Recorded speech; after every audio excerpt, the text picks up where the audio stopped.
passé vraiment un bon moment ensemble. Est-ce que quelqu'un peut me dire amen? Amen. La parole que j'aimerais partager avec nous cet après-midi se trouve dans le livre de 2 Chroniques chapitre 20. 2 Chroniques chapitre 20.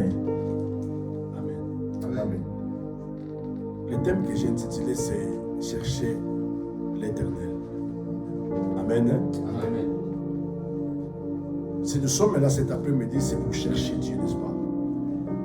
Beaucoup ont préféré rester à la maison, profiter de cette journée. Mais nous avons cherché plutôt à venir dans la maison de Dieu pour chercher Dieu. C'est très important. Amen. Alléluia. Amen. C'est vraiment très, très important. Prenons place, prenons place. Cherchez l'Éternel. Dis à ton voisin, cherchez l'Éternel. C'est un message que j'ai prêché dans l'église il y a 2 dimanches. Même dans mes lives, toute la semaine, j'ai parlé que de ça. C'est un thème qui est tellement long que je ne pouvais même pas terminer ça aujourd'hui. Mais je ferai de mon mieux pour que je puisse vous donner quand même quelque chose de très important. Cherchez l'Éternel. La Bible nous dit, bien aimé dans le Seigneur, il y avait un homme qui s'appelait Josaphat, un roi. Après cela, les fils de Moab et les fils d'Ammon et avec eux, des Maonites, marchaient contre Josaphat pour lui faire la guerre. On veut informer Josaphat en disant une multitude nombreuse s'avance contre toi depuis l'autre côté de la mer, depuis la Syrie. Ils sont à Assazon, Tamar qui est à Guédi. Dans sa frayeur, Josaphat se disposa à chercher l'Éternel et il publia un jeûne pour tout Juda. La Bible nous dit que cet homme, le roi Josaphat, il était le fils d'un monsieur qui s'appelait Asa. Son père, c'était un idolâtre. Son père a fait beaucoup de mal à Dieu. Son père a ramené des idoles dans la maison de Dieu.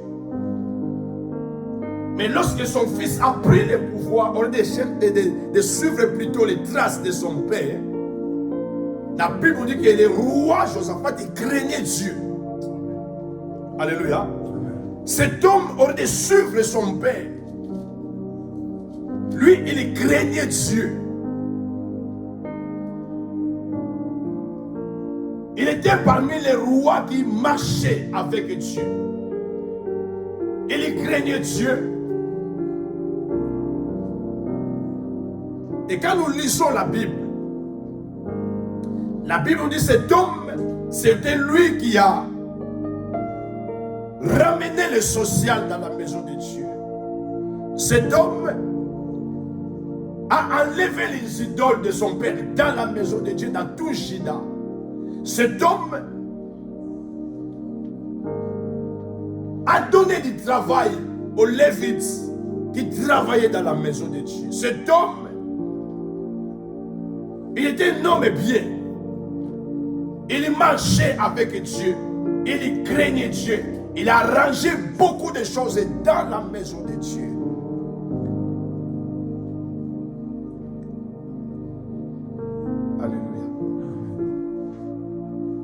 Il a ramené la réforme dans la maison de Dieu.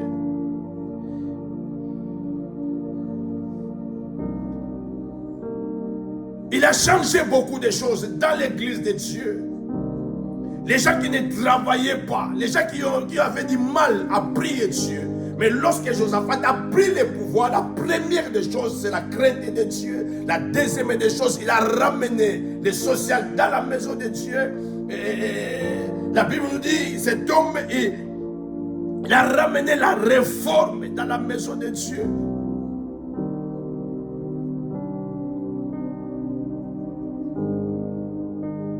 Vous savez c'était quoi son problème? Après cela, ce texte commence après cela.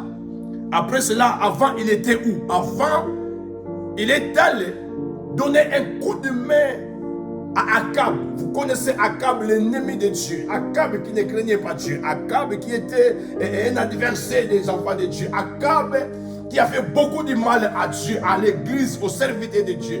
Mais Josaphat, avant son pouvoir, plutôt quand il a pris le pouvoir, comme il est allé aider cet homme, Akab.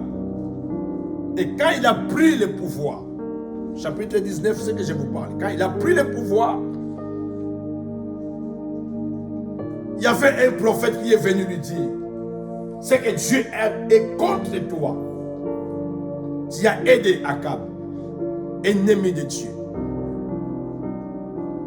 Tu as aidé Akab qui est ennemi de Dieu. Dieu est contre toi à cause de ces choses-là que tu as fait.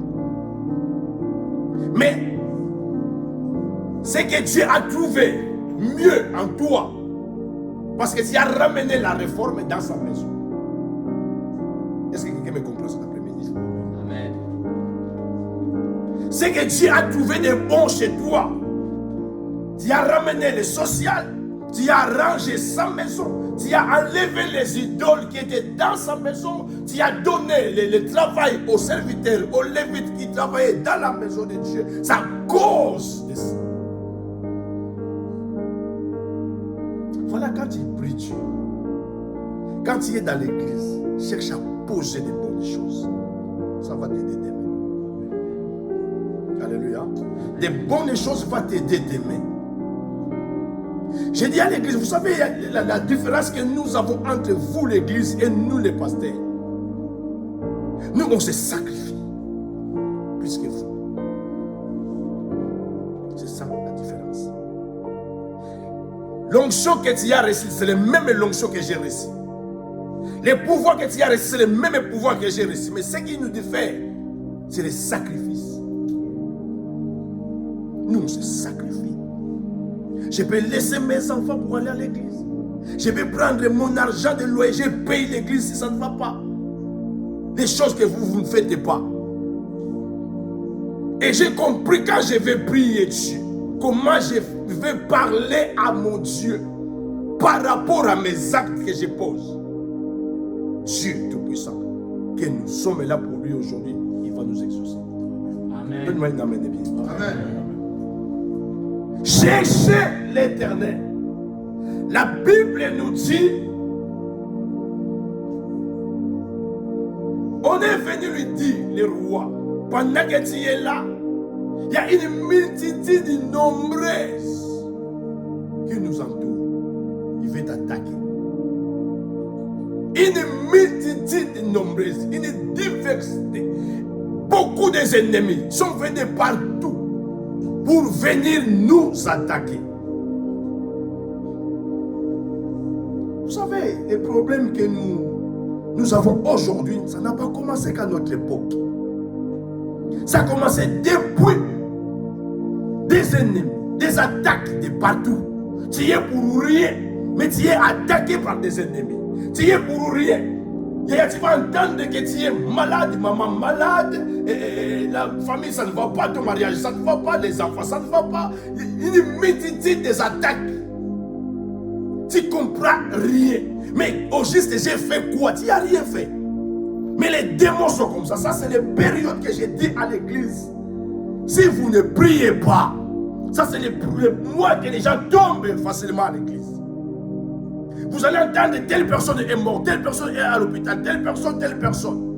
Mois de novembre, décembre, janvier, si vous ne priez pas. J'ai dit à quelqu'un cet après-midi, vous avez bien fait de choisir aujourd'hui pour prier Dieu. Alléluia. Amen. Cherchez l'Éternel. C'est très important. Il n'y a pas mieux que de chercher Dieu. On est venu lui dire, roi, nous sommes attaqués par une multitude.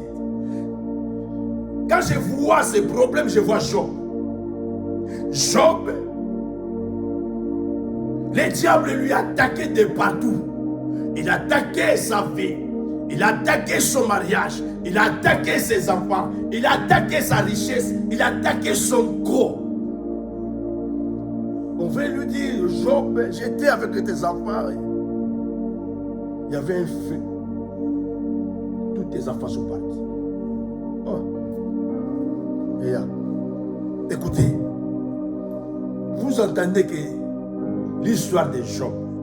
Mais si ça vous arrive de perdre juste un enfant, vous savez comment ça fait mal. Tous ces enfants sont partis. Il est en train de réfléchir, mais qu'est-ce qu'il y a? Pourquoi seulement moi? Quelqu'un vient encore, Job, pendant que tu es là, ton champ, tout est parti. Il y a un problème. Une multitude des attaques de partout. Il n'a pas fini. L'autre, il vient. Des bêtes, tu peux déchirer les vêtements, devenir fou. Tu peux devenir fou. Pendant qu'il est en train de réfléchir, l'autre qui vient. Ce n'était pas les mois, 3 mois après, non, le même jour. Le même jour. Mais tu peux te poser des questions, mais qu'est-ce que j'ai fait exactement? Il n'y a rien fait du tout. Nous sommes entourés par des ennemis. Cherchez l'Éternel. Les ennemis sont partout pour attaquer ton mariage, pour attaquer tes enfants, pour attaquer ta vie, ta santé, ton travail, les problèmes des papiers. Tu es en train de réfléchir, je vais aller à la préfecture, comme par où je vais commencer. Il y a un autre problème qui arrive au travail, licencié. Tu es en train de réfléchir, mais qu'est-ce que j'ai fait? On te apprend que tes enfants à l'école, ça ne va pas du tout. Quelques minutes après, on dit, Yaya, tu vas faire quoi? Des attaques de partout. Il est en train de réfléchir. Une multitude sont venus de faire la guerre. Faire la guerre à ton mariage. Faire la guerre à tes enfants. Faire la guerre à ta santé. Faire la guerre à tout ce qui est en toi. Bien-aimé dans le Seigneur. Une multitude. David disait quelque part, je suis entouré par des ennemis nombreux. Ils sont plus forts que moi. Lui au moins il reconnaît que ces ennemis-là, ils sont plus forts que moi. Je suis seul. Seigneur, qu'est-ce que je peux faire dans ma vie? Qu'est-ce que je peux faire? Ils sont plus forts. Je suis entouré par des ennemis nombreux. Il y a ta famille, ça ne va pas du tout. Dans ta famille, il y a des sorciers. Dans ton mariage, dans la belle famille, il y a des sorciers. Au lieu de prier, au lieu de chercher Dieu, vous jouez. Au lieu de tourner vers Dieu, vous jouez. Ta vie, ça ne va pas. La maison, ça ne va pas. Ton mariage, ça ne va pas. Les enfants, ça ne va pas. Les problèmes au travail, ça ne va pas. Au lieu de chercher Dieu, vous jouez. Et là, jusqu'à quand tu vas continuer à jouer? Jusqu'à quand? Ça, ce n'est plus le temps de jouer. Dimanche dernier, j'ai prêché. Je vois la diaconesse de l'église qui est venue. Maman de l'église, diaconesse. Elle vient comme ça. Je regarde comme ça. Maman Pauline, qu'est-ce qui se passe? Elle n'arrivait pas à bouger. Quand on a fini l'église, elle m'a dit, pasteur, j'arrive pas à m'élever. J'ai prié pour elle.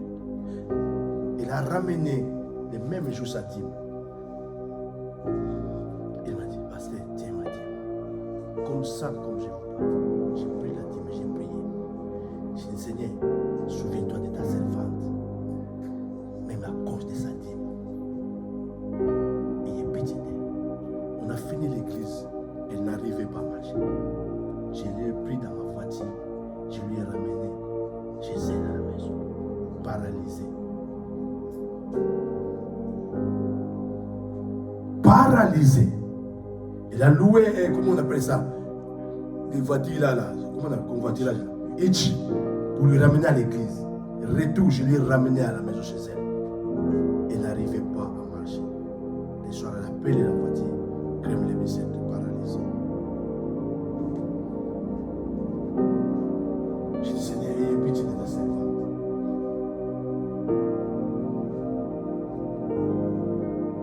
Des jours, j'ai une chaise roulante. Comme ça.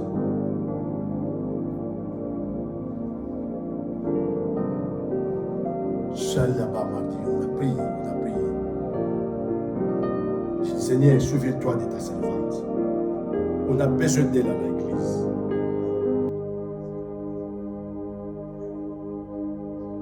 Je suis parti.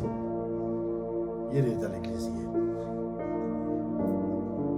Comme ça, elle marchait voir comme ça. Elle a témoigné à l'église. Quand vous jouez, je parle à quelqu'un, ça c'est le mois de novembre. C'est le mois où nous devons prier. Une multitude de nombreux sont venus t'attaquer. La Bible dans sa frayeur. Dans sa frayeur. Il avait peur. C'est tout à fait normal d'avoir peur. C'est tout à fait normal. Nous sommes des humains.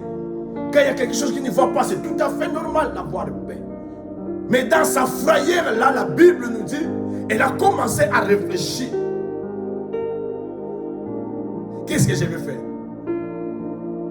Dans sa frayeur, il faut réfléchir. Qu'est-ce que je vais faire? Si j'engage mon armée, il y aura des morts aussi de notre côté. Si j'engage, on aurait appelé le ministre de la Défense. Elle est en train de réfléchir dans sa frayeur. Nous sommes attaqués de partout. J'ai aussi une armée. Est-ce que je vais y aller demander de l'aide de l'autre côté? Parce que lui aussi, il a aidé les gens. Et maintenant, dans son tour, il devrait aussi aller demander de l'aide. Mais elle réfléchissait dans sa frayeur. Qu'est-ce que je vais faire? Qu'est-ce que tu réfléchis quand il y a des problèmes? Vous aimez appeler les pasteurs pour qu'ils prient pour vous. Dans sa frayeur, il réfléchissait. Dans la maison, ça ne va pas. Qu'est-ce que je fais? Je vais divorcer. C'est une option aussi. Dans sa frayeur, il cherchait. Non, j'abandonne tout. Non. Dans sa frayeur, il cherchait. Au juste, qu'est-ce que je vais faire? Je préfère le suicide. Ce n'est pas une option. Et ce n'est pas une solution. Que je laisse tout. Je fuis la maison, je fais quoi? Dans sa frayeur. Est-ce que je peux engager les combats? Est-ce que j'appelle les autres pour venir aussi m'aider? Est-ce que je vais appeler les pasteurs ou les sœurs de l'église pour m'aider? Dans sa frayeur, il réfléchissait. Combien de gens bien-aimés dans leur frayeur, ils ont tout abandonné? Combien de gens ont divorcé à cause de la paix? Dans sa frayeur, combien de gens ont préféré le suicide? Ça, c'est une fuite de responsabilité. Ce n'est pas une option. C'est la lâcheté, ça. C'est une lâche. C'est un lâche. Donne-moi une amène bien. Alléluia. La Bible dit que dans sa frayeur, il a eu paix, une grande paix.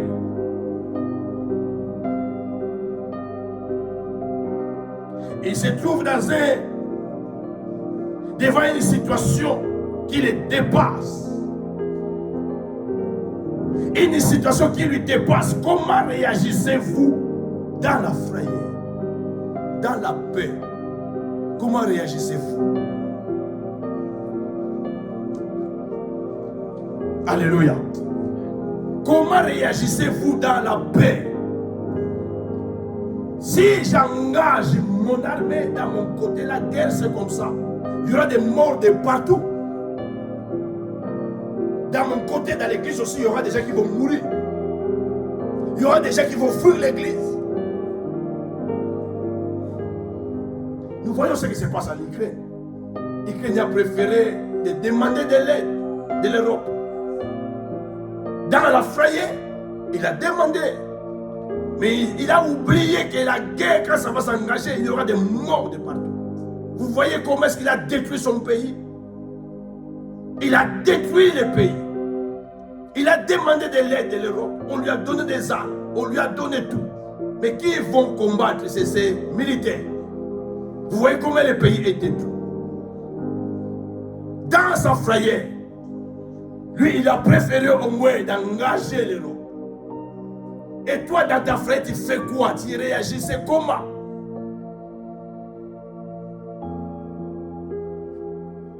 La Bible nous dit que dans sa frayeur,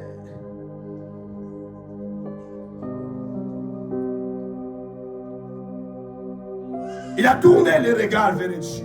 Josaphat, dans sa frayeur, s'était disposa à chercher l'Éternel et il a publié un jeûne pour tout Juda.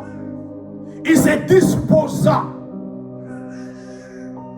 Dans sa frayeur, Josaphat a disposé sa vie de chercher Dieu comme tu as fait aujourd'hui. Tu as bien fait d'être dans la présence de Dieu cet après-midi. Donne-moi une amène de pied. Il se disposa.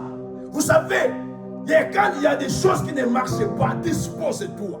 Dispose ta vie. Dispose ton cœur de chercher Dieu.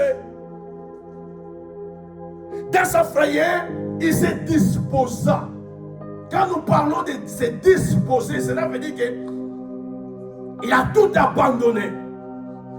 Il a tout abandonné pour se disposer, pour chercher Dieu. Alléluia. Et ce nous sommes là. Dans la frayeur de Josaphat, il se disposa. Notre problème, c'est ça. Nous venons à l'église et chercher Dieu, mais nous ne sommes pas disposés. On ne vient pas comme ça par le plaisir, parce qu'il est passé ici, il ne me voit pas, il va parler. Est-ce que tu es disposé de venir? Ou tu es venu parce que le pasteur va parler? Vous savez, j'ai dit à l'église, on ne vient pas à l'église pour le pasteur. Mais je viens à l'église d'abord pour moi-même. Les jours de ma mort, j'irai seul devant Dieu. Ni ma femme ne peut pas me décourager, ni ton mari ne peut pas. Dispose-toi pour venir chercher Dieu. Dispose-toi. Il se disposa. Il a pris le temps. Il a dit non, cette fois-ci, l'option d'appeler les amis, ce n'est pas du tout bon. Je vais faire quoi? Il se disposa. Il a laissé. Il a pris un temps. Ça, c'est un temps pour Dieu. Dispose-toi. Quand il y a le temps, dispose-toi. Je vais jeûner pendant 3 jours sains. Je vais me disposer uniquement pour chercher mon Dieu. Je vais me disposer pour donner à Dieu ma vie, mon temps. Je vais me disposer, je vais abandonner mon téléphone, je vais abandonner mon lit.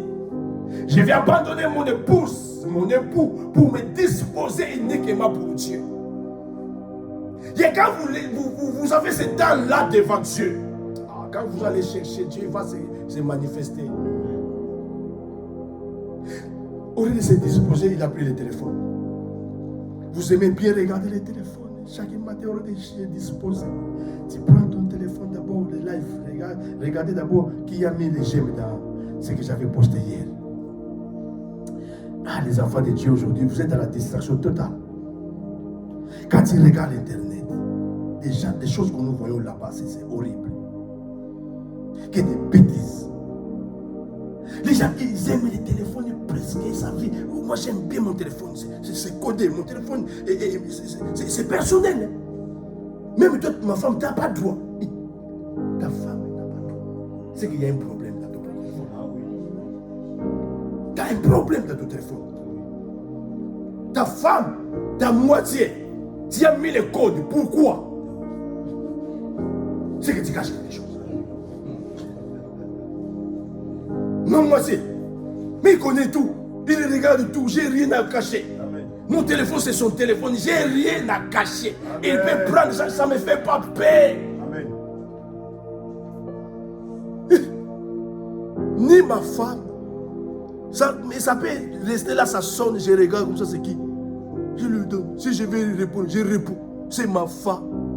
Si tu mets un code, c'est qu'il y a un souci. J'aimais bien c'est personnel. Quel personnel? Chez moi, la maison personnelle, téléphone. Il y a un problème sérieux.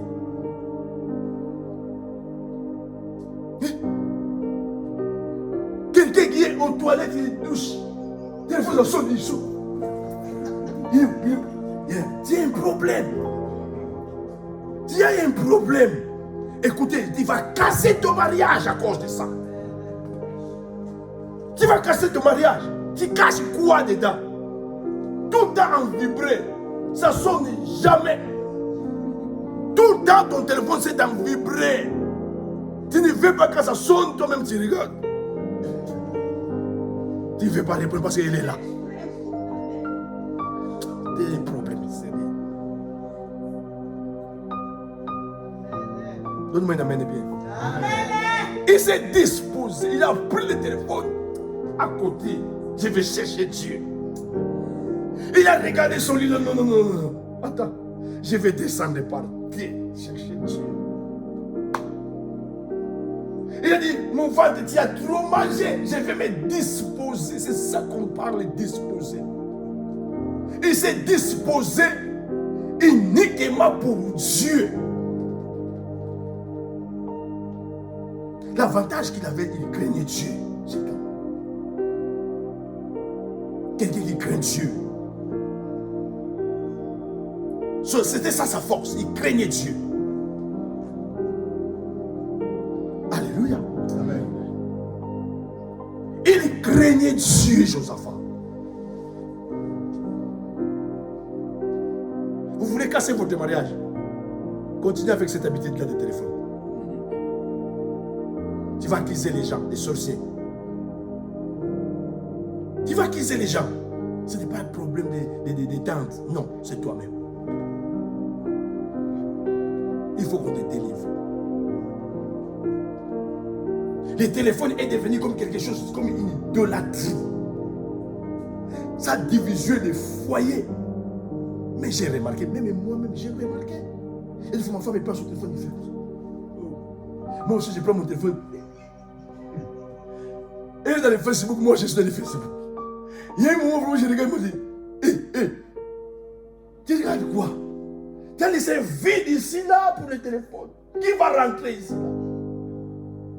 Il prend. Il dit, moi je dis, attendez chérie, il y a un problème. C'est quoi ça cette histoire de téléphone? Est-ce que vous n'avez pas remarqué ça? Est-ce que j'ai menti ce que j'ai dit? Téléphone. Josaphat s'est disposé. Et l'Éternel a vu comment est-ce qu'il s'est disposé. Il a laissé son téléphone. Il a fermé ça pendant un mois. Il a laissé son lit. Il a dit à son mari qui est chéri, écoute, je vais chercher Dieu. Je vais chercher Dieu. Pendant 3 semaines, je vais chercher Dieu.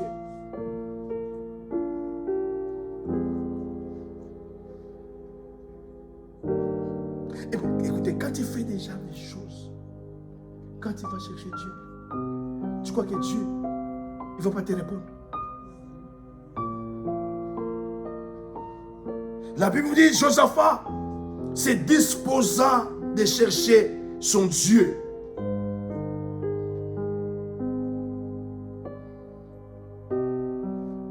Amos chapitre 4, verset, Amos chapitre 5, verset 4 à 6. Amos. Amos, nous allons prier tout à l'heure parce que nous pas vraiment cette étape. Qu'est-ce que Amos nous dit? Amos, c'est verset 5 à 6.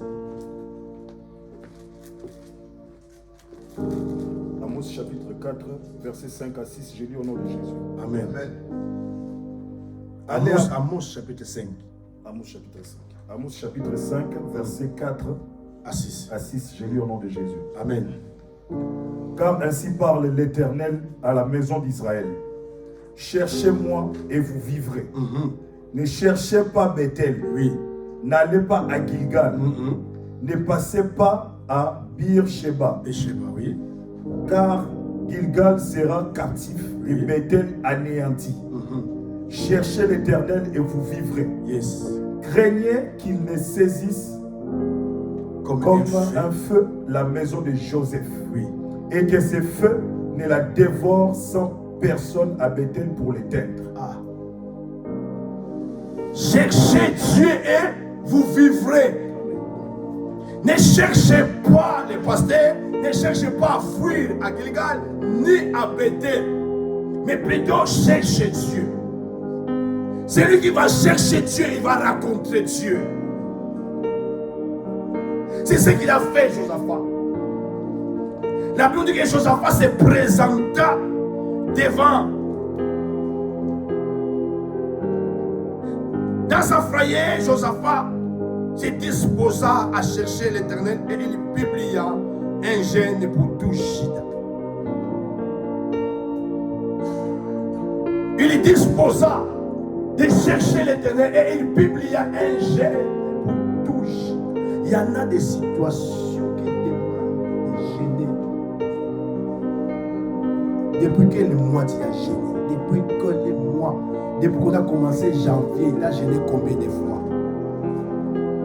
Même un jour, tu vas entendre des gens qui... Ah, parce que tu as gêné. La zone est la et dernièrement, j'ai fait un jeûne. Un mois, c'était le mois d'octobre. De 6h, de 0h à midi. Il y avait des gens qui n'ont pas gêné. 0h à midi. Mais il donne des raisons. Pendant un mois, nous avons gêné. Mais il y avait des gens qui n'ont pas gêné. Mais comment est-ce que tu vas chercher Dieu? Si tu as du mal à se disposer pour ce Dieu-là, n'attends pas quand les jours qu'on va te dire que maman est sérieusement malade. Là où tu vas gêner. Les jours où tu viens dire, on va te dire que tu es licencié au boulot. Parce qu'on m'a licencié. Là, vous êtes faux. Dispose-toi de gêner quand tout va bien. Quand tu es en bonne santé, dispose-toi de dire que Seigneur, pendant 3 jours, je ne dois pas manger ni boire. Uniquement pour toi. S'il y a des problèmes qui te dérangent, dispose-toi de chercher Dieu. Dispose-toi. Il a gêné, il a publié un jeûne pour tout Juda.